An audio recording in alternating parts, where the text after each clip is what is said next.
台湾新闻记者协会甲台湾媒体观察教育基金会之一做伙来召开记者会，建议台湾应该爱设立守望记者机制的平台，而且还佫一个投诉平台，保护台湾的新闻自由甲媒体劳工的劳动权益。因也建议 NCC 就要出面，伫审查执照的时阵，甲相关的议题列入去考虑。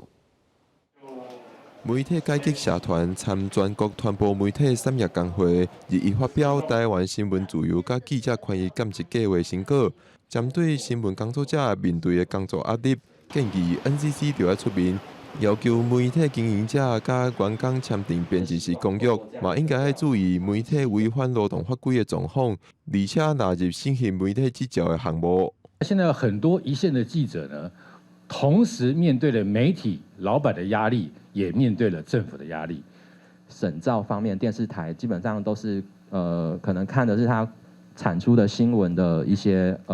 有没有违反那个新闻伦理啊，或者说这个侵害其他人的权益啊。但是在媒体劳权这一块，并没有列入这个所谓的审照这一方面。媒介团体嘛主张，台湾应该要甲国际记者协会合作，建立记者权利的守望机制甲投诉平台。因推出台湾媒体工作者权利观测站的网络平台，希望让媒体人员一个免签名、汇报问题的空间，嘛希望进一步建立第三方的单位，替媒体拍分数。那我们的目的其实是希望是收集台湾媒体工作者他们遇到的一些状况，一直认为这个第三方能不能够在短时间里面建立起来，由这个第三方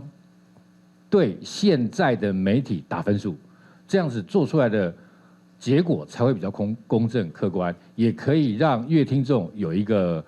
评判的标准。NCC 回应签订编辑室公约确实真重要，但是目前无法律会当强制规定，所以敢若会使伫外照也是评鉴的时阵鼓励企业来做。劳动法规的部分 ，NCC 表示这本来就是审核项目之一。